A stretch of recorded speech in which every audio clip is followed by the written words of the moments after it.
தமிழக அரசியலில் அடுத்த பெரிய பரபரப்பாக பேசப்படுவது இதுதான்.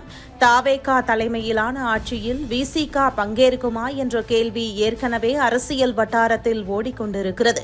அந்த சூழலில் விசிக தலைவர் தொல் திருமாவளவனுக்கு கட்சிக்குள் இருந்தே கடுமையான எச்சரிக்கை சென்றதாக தகவல் வெளியாகியிருப்பது புதிய அதிர்வலைகளை உண்டாக்கியுள்ளது. தகவலின்படி விசிகவில் முக்கிய குரலாக பார்க்கப்படும் ஆளூர் ஷானவாஸ் தாவேகா அமைச்சரவையில் இணையும் முடிவு எடுத்தால் நான் கட்சியிலிருந்து வெளியேற வேண்டிய நிலை வரும், அதோடு கட்சியின் இந்த முடிவை வெளிப்படையாக விமர்சிக்க வேண்டியிருக்கும் என்று நேரடியாக தெரிவித்ததாக கூறப்படுகிறது. இந்த தகவல் உண்மையா அல்லது அரசியல் ரீதியாக பரப்பப்படும் தகவலா என்பது இன்னும் உறுதி செய்யப்படவில்லை. ஆனால் இந்த தகவல் வெளியானதும் விசிக வட்டாரத்தில் பரபரப்பு ஏற்பட்டுள்ளது. ஏன் இந்த எதிர்ப்பு என்ற கேள்வியும் எழுகிறது. பல ஆண்டுகளாக திமுக கூட்டணியிலிருந்து அரசியல் செய்து வந்த விசிக தங்களுக்கான தனி அடையாளத்தை பாதுகாக்க வேண்டும் என்று கட்சியின் ஒரு பகுதி தொடர்ந்து வலியுறுத்தி வந்ததாக சொல்லப்படுகிறது.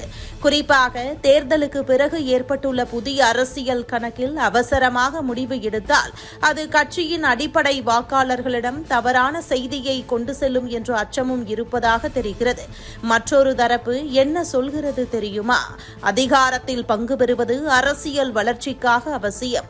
தொடர்ந்து ஆதரவு மட்டும் கொடுத்து வெளியே நின்றால் கட்சிக்கு எந்த பெரிய பலனும் கிடைக்காது என்கிறார்கள்.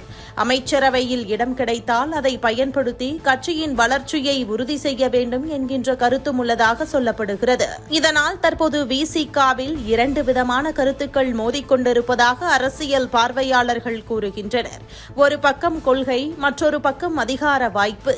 இந்த இரண்டிற்கும் நடுவில்தான் தற்போது தொல் திருமாவளவன் முக்கிய முடிவை எடுக்க வேண்டிய சூழலில் இருப்பதாக கூறப்படுகிறது. ஆனால் இறுதியில் ஒரு கேள்விதான் மிக முக்கியமாகவும் இருக்கிறது. தொல் திருமாவளவன் எந்த முடிவை எடுக்கப் போகிறார்? கட்சிக்குள் எழும் எதிர்ப்பை சமாளிப்பாரா அல்லது புதிய அரசியல் பாதையை தேர்வு செய்வாரா என்ற கேள்வி எழுந்த நிலையில் விசிக தொண்டர்கள் இப்போது ஆளூர் ஷானவாஸை கடுமையாக விமர்சனம் செய்ய தொடங்கியிருக்கின்றனர். தலைவர் எடுக்கும் முடிவை ஏற்றுக்கொள்வதுதான் தொண்டனின் செயல். இல்லை, ஏற்க முடியாது என்றால் கட்சியிலிருந்து வெளியேறட்டும் என அதிரடியாக குறிப்பிட்டு வருகின்றனர்.